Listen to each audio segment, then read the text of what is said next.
그러니까 이제 그 이제 경기 룰 때문에 없던 기술이 만들어졌다는 거 이제 말이 안 되는 거고. 그 전에 누군가가 이미 도장에서 하던 거, 예를 들어 한재구 선수가 했던 그 따블, 나래차기 이런 것도 내가 이제 홍보 담당일 때 물어봤어요. 그때 뭐 우리 이제 내가 홍보 담당이라고 그 홍보지 있어서 이렇게 개간 태권도라고 홍보지 썼잖아요, 내가. 잡지 내가 발행했잖아요. 근데 그때 보면은 뭐 챔피언의 기술 그래갖고 뭐 이렇게 시리즈로다가 하던 게 있었어요. 근데 거기 보면 이제 우리 한재구 선배 만나가지고 이제 그 나래차기 이제 그거를 이제 그 한번 시리즈로 신 적이 있는데. 내가 물어봤어요. 그 나래차기를 우리 한재구 선배님이 한 걸로 유명한데 그 창제자라고 막 사람들이 그러는데 그 전에도 했대요. 선배들이 했는데 자기가 그거로 재미를 보니까 자기가 점수를 따니까 많은 사람들이 이제 따라한 거니까 이제 그때 마치 이제 생겨난 것처럼 보였다는 거지. 원래 있었다는 거죠. 가라데 경기 같은 것도 보면은 그 경기 룰이 좀 비슷하잖아요. 우리 극진 쪽은 우리와 비슷해요. 네. 근데 이제 그쪽 보면은 이렇게 보면 우리가 안 하는 것 중에 하나가 이제 여러 가지가 있는데 한두 개가 있는데 그 중에서도 이제 뭐 그 물구나무 스틱이 서가지고 뒤꿈치로 때리는 기술이 있어요. 있습니다. 근데 이제 그게 태권도계에는 왜 그게 없었을까 생각해봤거든요. 근데 가만히 생각하면 있었어요. 태권도계에 있었어요. 그게. 근데 그게 나는 한 2번 봤어요. 생각해보니까 점수를 못 따요. 윤순철이가 그거 따라한다고 중국 무술 뭐 어떻게 했는지 몰라. 손짓고 딸쳐라도 안 받았거든. 그러니까 나도 봤어. 그러니까 했는데, 그러니까 그걸 생각해보니까 몇 사람이 시도를 했어요. 그러니까 이제 그거는 룰이 어긋나지 않으니까 우리도 하죠. 근데 이제 그거를 만약에 우리는 왜 안 했을까 생각? 우리는 너무 기술이 발달해 있었어요. 우리는 왜냐면 그거 하려고 눕다가 얼굴을 받아치기 이거는 더 날아가는 거죠.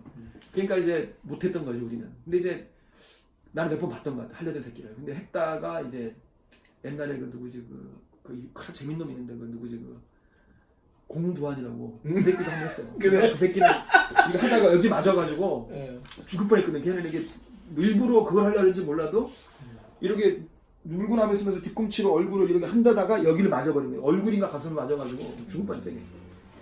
죽지는 않던데 뭐 보통은 아니야. 버떡 일어나던데 어쨌든 우리는 이제 그래서 하는 거고 그래서 아주 드물게 나와요 거기서는. 나머지 기술은 똑같아요 우리하고 완벽하게 똑같은데. 물론 극진 가라데니까 더 비슷하죠. 우리 최영희 선생님 때문에. 근데 비슷한데 경향성이 다른 거죠. 경향성. 사용의 빈도라든가. 그러니까 룰을 비슷하게 해놔도 우리 태권도는 아무래도 태권 쪽에서 왔기 때문에 발차기가 많아요. 발차기가 많고 발차기가 발달한 거고. 이거를 자기가 이용복류 태권만 만나가지고 미묘하게 차이가 태권도 기술은 말도 안 되는 거예요. 태권도 만약에 그렇게 계속 해놓으면은 그것도 태권도 룰 때문에 지금 그렇게 보이는 거예요. 태권도. 그러니까 맞아요. 태권이라는 것도 결련 태권이 있었고 그렇죠. 애기 태권이라든가 뭐 놀이용 태권이 있었는데 결련 태권의 모습이 뭐였을까 하면 생각해 보면 뻔하거든요. 그 상황에서 내가 그걸 때려가지고 상대방을 못 죽이면 내가 칼에 찔려 죽고 내가 현대 아이들 같은 경우에 내가 이 상황에서 점수를 못 따면 내가 대학을 못 가고 이런 아이들이 목숨 걸고 차고 목숨 걸고 때리는 이제 그런 상황에서 나오는 거기 때문에 그 기술의 모습이라는 게 뻔하거든요. 그러니까 하부 구조는 경향성으로서 우리가 태권하고 연결되는 거고 하부 구조는 기술적 하부 구조는 기술적 상부 기술 문제가 아니라 우리의 상부 구조 우리 정신 문제는 계승 의식이 중요하다고 봐요. 계승 의식 그다음에 사회적인 공인. 우리는 태권도는 걸 다 획득했거든요. 먼저 계승 의식이 있었잖아요. 최영희 씨가 통합을 그래서 해야 돼요. 최영희가 계승 의식이 제일 강했잖아요. 태권하고 황기 씨는 계승의식이 있었지만 기술적 계승의식만 있었고 자기는 체계를 만들어 새로 만든다는 식이었고 또 통합에 참여도 나중에 안 해보셨고 그거는 다른 분도 많이 계셨지만 어쨌든 간에 명칭 자체도 창안하셨고 그걸 사회적 합의를 얻어낸 것도 채용이기 때문에 ITF하고 통합을 하긴 해야 될 것 같아요. 언젠가. 근데 뭐 그러다 죽을 수도 있겠죠. 그러다 끝날 수도 있고 ITF는 이미 많이 죽어가지만 어떻게 될지 모르지만 어쨌든 그 ITF라든가 황기시라든가 이런 데 기술이 가지고 있는 경기와의 참여를 하지 않았음에도 불구하고 가지고 있는 수많은 그 기술들 현대 경기화된 현대 태권도 모습에서 보이는 그 기술들이 그대로 보인다는 거예요.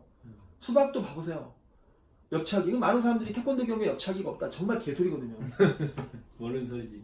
장명상 시합을 못 본 거지. 그 죽은 명상형 시합을 못 본 거예요. 그 형은 주로 옆차기로 점수 따잖아요. 기억나요? 그러니까 사람마다 개인적으로 다른 거를 지네가 가지고 있는 몇 가지 편견 가지고 과잉 일반화해서 태권도는 이런 거다. 아무것도 모르니까 내부적으로 자세하게 모르니까 그러게 한 거죠. 근데 이제 거기다가 또 뭐 기본 동작이라는 거 보면 또 딱딱하고 가라단 닮아 보이잖아요. 근데 겨루기 기술이 과연 이게 이 겨루기 기술 나 같은 경우에는 경기에 참여하지 않았던 세대였던 조창현 선생님이라고 있었어요. 나 초등학교 때 나주 초등학교라고 태권도학교 그분 같은 경우는 경기인이 아니거든요. 아닌데도 발차기가 기가 막혀요. 말이 안 나와요. 말이 완전히 뭐 이거는 뭐 이거 들고 서 있어요 다리를. 내가 나주 얘기할게. 우리 선배 중에 이석신 선배라고 있어. 있어요. 알아요. 그 양반하고 얘기를 하다 보니까 나주에 제가 살았는데 어렸을 때 뭐 했냐 그랬더니 아시거리를 했다는 거야. 아시거리를 하는데 이게 거진 발로 하는 놀이래. 근데 얼굴을 차냐는데 얼굴을 안 차고 잡는 거냐. 잡는 것도 아니고 다리를 갖다가 아시라는 게 일본 말인데 이제 찬다는 뜻이래. 거리라는 거 넘겨뜨리는 그런 기술이란 말이야. 근데 이게 깽깽이, 택갱이가 일제시대에 이제 못 쓰게 하니까 일본 말 아시바리 이렇게 바뀐 것 같아. 그리고 전라도 사람들은 웬만한 사람들 다 알아 그거를. 그러니까 50대 이상 되는 사람들. 요즘엔 애들은 모르지만 그 위에 있는 사람들 다 알더라고. 다리 걸어서 넘겨뜨리고. 근데 얼굴을 안 찬대. 그래서 발도 막기도 하고 잡아서 넘겨뜨리기도 하고. 택견의 모습이더라고. 그러니까.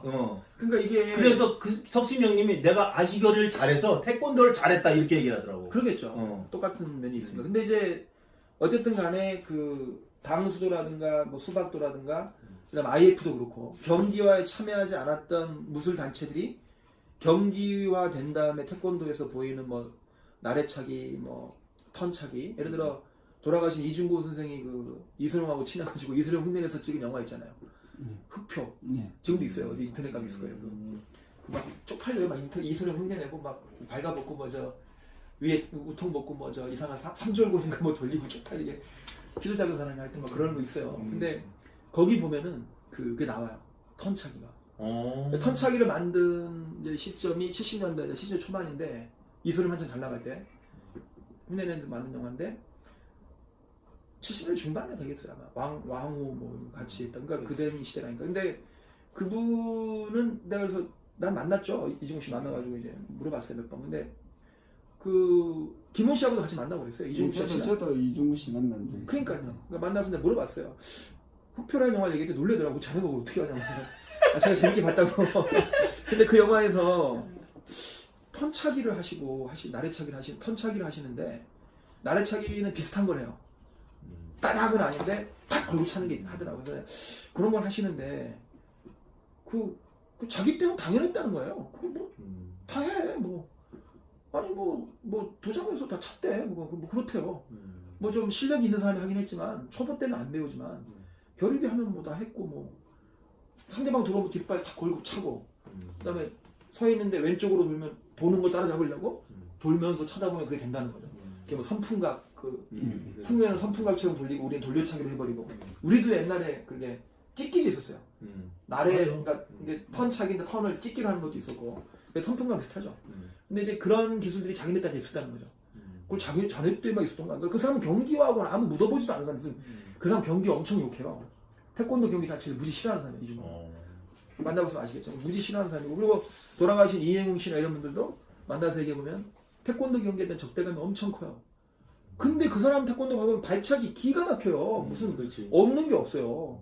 물론 매스컴이 발달해가지고 근데 그 당시 70년대, 80년대, 90년대 초반만 해도 지금처럼 유튜브나 이런 게 없어서 지금은 뭐 보면은 다른 무술의 기술을 쉽게 보고 흉내내기가 쉬운 면이 있지만 물론 그때도 뭐 여러 가지 매체를 통해서 보기도 하고 뭐 만나서 교류가 있었겠지만 어깨를 보고 그렇겠지만 그거를 그러게 광범위하게 똑같기는 어렵거든요.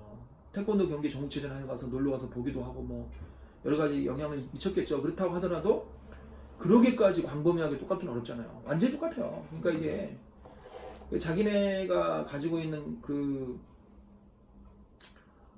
태권도에 대한 단편적인 어떤 모습을 가지고 역사를 재단하려는 거죠. 그리고 그분들이 알고 있는 태권이라는 모습이 과연 정말 태권의 모습인가?